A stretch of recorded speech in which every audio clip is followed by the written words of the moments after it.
وَلْتَكُنْ مِنْكُمْ أُمَّةٌ يَدْعُونَ إِلَى الْخَيْرِ وَيَأْمُرُونَ بِالْمَعْرُوفِ وَيَنْهَوْنَ عَنِ الْمُنْكَرِ وَأُولَئِكَ هُمُ الْمُفْلِحُونَ. Assalamualaikum warahmatullahi wabarakatuh. Alhamdulillah wa kafa wassalatu wassalamu ala nabiyil mustafa wa ba'd. Saudaraku sekalian yang dicintai Allah Subhanahu wa taala, suatu hari di zaman kekhalifahan Abbasiyah, seorang khalifah dinasti Abbasiyah bernama Abu Ja'far al-Mansur, di hari pelantikannya sebagai khalifah, bertanya kepada salah seorang ulama, namanya Muqatil ibnu Sulaiman. Wahai Muqatil, di hari pelantikanku ini berikanlah aku nasihat atau pesan yang penting. Maka Muqatil mengatakan, Ya Amirul Mukminin, apakah aku menasihatimu dengan apa yang aku dengar atau apa yang pernah aku saksikan? Maka sang khalifah mengatakan, nasihatilah aku dengan apa yang pernah engkau saksikan. Maka Muqatil mengatakan, Ya Amirul Mukminin, sesungguhnya Umar ibnu Abdul Aziz, seorang khalifah di dinasti Bani Umayyah, dia memiliki 11 orang putra-putri. Dan ketika dia wafat, dia cuma meninggalkan 18 dinar harta. 5 dinar dipakai untuk membeli kain kafannya. 4 dinar dipakai untuk membeli kapling kuburannya, dan sisanya dibagi-bagi kepada putra-putrinya. Dan aku menyaksikan seorang khalifah Bani Umayyah, Hisham ibnu Abdul Malik, juga memiliki 11 orang putra-putri. Dan ketika dia meninggal dunia, dia meninggalkan harta yang sangat banyak untuk putra-putrinya, sampai setiap orang di antara mereka itu punya jatah 1 juta dinar. Dan aku menjadi saksi di satu hari yang sama, salah seorang putra dari Umar ibnu Abdul Aziz bersedekah, berinfak dengan 100 ekor kuda perang yang siap dipakai berjihad di jalan Allah Subhanahu wa taala. Dan di saat yang sama aku menyaksikan salah seorang putra dari Hisham ibnu Abdul Malik menjadi peminta-minta di pasar.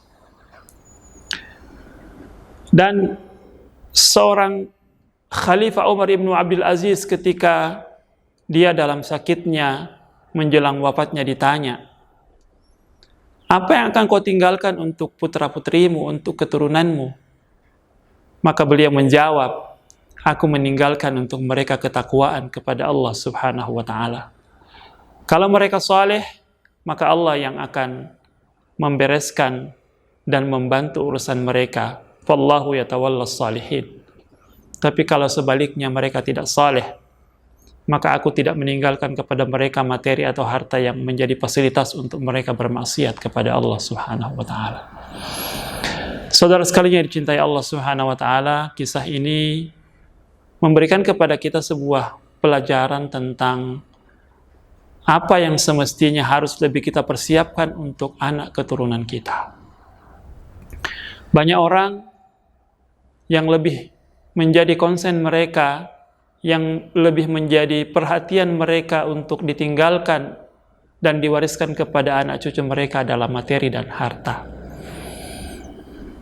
Padahal yang jauh lebih penting dari materi dan harta itu adalah ketakwaan dan kesalehan serta moral dan akhlak yang baik.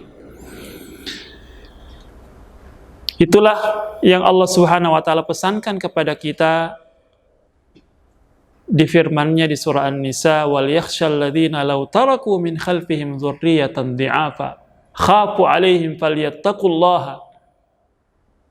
Dan hendaklah setiap orang itu khawatir dengan generasi yang dia tinggalkan dalam kondisi lemah. Lemah di sini maksudnya lemah dari berbagai aspek, tapi yang paling utama adalah lemah iman dan ketakwaan. Karena Iman dan ketakwaan itulah modal utama kita dalam kehidupan. Kalau sudah ada iman dan ketakwaan serta akhlak yang baik, maka insya Allah kehidupan seseorang itu akan diberkahi oleh Allah Subhanahu wa Ta'ala dan dia akan menjalani kehidupan itu dengan baik. Tapi kalau sebaliknya, iman itu lemah, akhlak itu rusak, maka capaian apapun, peninggalan apapun yang ditinggalkan untuk anak keturunan itu akan menjadi bencana dan akan menjadi musibah dalam kehidupan mereka. Maka inilah yang perlu untuk kita perhatikan ketika kita ingin mempersiapkan generasi kita di masa yang akan datang. Kita mempersiapkan iman mereka, ketakwaan mereka, kedekatan mereka kepada Allah Subhanahu wa Ta'ala, akhlak mereka yang baik. Itulah modal utama dalam kehidupan sebelum materi. Materi penting, ya. Harta penting, tapi jangan sampai itu lebih dominan dibanding yang jauh lebih mahal dan bernilai, yaitu iman, akhlak dan moralitas yang baik. Semoga kita termasuk orang-orang yang memiliki prioritas yang jelas dalam mempersiapkan generasi kita menjadi hamba yang diridhai oleh Allah Subhanahu wa Ta'ala. Karena pesan Allah Subhanahu wa Ta'ala di ayat yang saya baca tadi, "Falyattaqullah", hendaklah mereka bertakwa kepada Allah Subhanahu wa Ta'ala. Artinya kita perlu mewariskan ketakwaan itu kepada putra-putri kita sehingga mereka menjadi hamba-hamba yang diridhai oleh Allah Subhanahu wa Ta'ala. Wassalamualaikum warahmatullahi wabarakatuh.